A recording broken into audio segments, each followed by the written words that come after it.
இன்றைய வேளாண் ஆலோசனை நேரத்தில் மதுரை, புதுக்கோட்டை, சிவகங்கை, திண்டுக்கல், தேனி, ராமநாதபுரம் ஆகிய மாவட்ட விவசாயிகளுக்கான வேளாண் ஆலோசனை.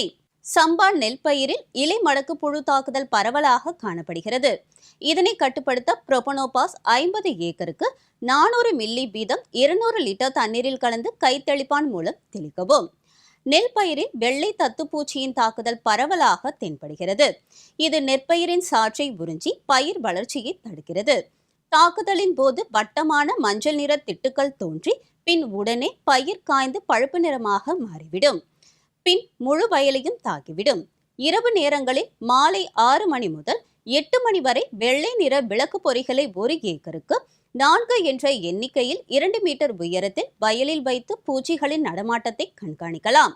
1 ஏக்கருக்கு 10 முதல் 15 மஞ்சள் நிற ஒட்டுப்பொறி அட்டைகளை பயன்படுத்தவும்.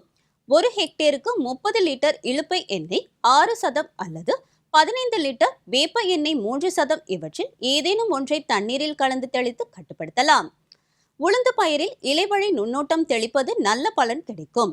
இலைவழி நுண்ணூட்டமாக 1 லிட்டர் தண்ணீரில் 40 மில்லிகிராம் NAA மற்றும் 100 மில்லிகிராம் சாலிசைலிக் அமிலம் கலந்து பூக்கும் தருணத்தில் ஒரு முறையும் மற்றும் 15 நாட்கள் கழித்து மறுமுறையும் தெளிக்க வேண்டும். நெல் தரிசு பயிர் வகை பயிர்களுக்கு 1 லிட்டர் தண்ணீரில் 20 கிராம் TAP பூக்கும் தருணத்தில் ஒரு முறையும் மற்றும் 15 நாட்கள் கழித்து தெளிக்க வேண்டும். மானாவாரி மற்றும் இரவை பயிர்களுக்கு 1 லிட்டர் தண்ணீரில் 20 கிராம் TAP அல்லது 20 கிராம் யூரியா கலந்து பூக்கும் தருணத்தில் ஒரு முறையும் மற்றும் 15 நாட்கள் கழித்து தெளிக்க வேண்டும். இனி வருவது பட்டுக்கூடுகளின் விலை நிலவரம்.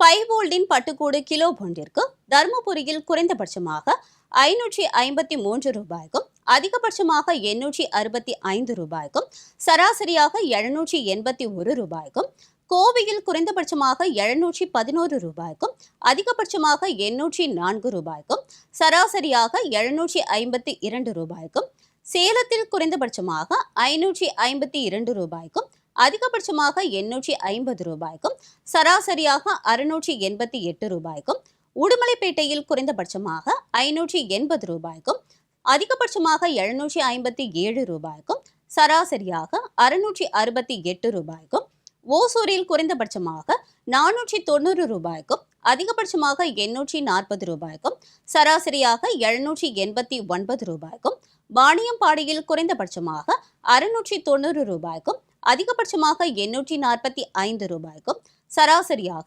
773 ரூபாய்க்கும், ராசிபுரத்தில் குறைந்தபட்சமாக 686 ரூபாய்க்கும் அதிகபட்சமாக 820 ரூபாய்க்கும் சராசரியாக 770 ரூபாய்க்கும் விற்பனை செய்யப்பட்டது.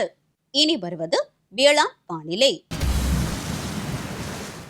இன்றைய வேளாண் வானிலையில் மேற்கு மண்டல மாவட்டங்களான கோயம்புத்தூர், ஈரோடு, திருப்பூர் ஆகிய மாவட்டங்களில் காற்றின் வெப்பநிலை அதிகபட்சமாக 25.8 டிகிரி செல்சியஸாகவும் குறைந்தபட்சமாக 17.6 டிகிரி செல்சியஸாகவும், காற்றின் ஒப்பு ஈரப்பதம் 57.2%, காற்றின் வேகம் மணிக்கு 3.2 கிலோமீட்டராகவும், மண்ணின் ஈரப்பதம் 15 சென்டிமீட்டர் ஆழத்தில் 23%, மண்ணின் வெப்பநிலை 15 சென்டிமீட்டர் ஆழத்தில் 17.6 டிகிரி செல்சியஸாகவும், சூரிய கதிர்வீச்சு 170.8 கலோரி பர் சென்டிமீட்டர் ஸ்கொயராகவும், வளிமண்டல அழுத்தம் 789.3 ஹெக்டா பாஸ்கல் அளவாகவும் காணப்பட்டது.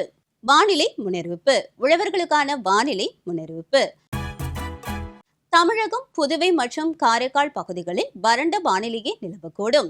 அதிகாலை வேளையில் ஓரிரு இடங்களில் லேசான பனிமூட்டம் காணப்படும்.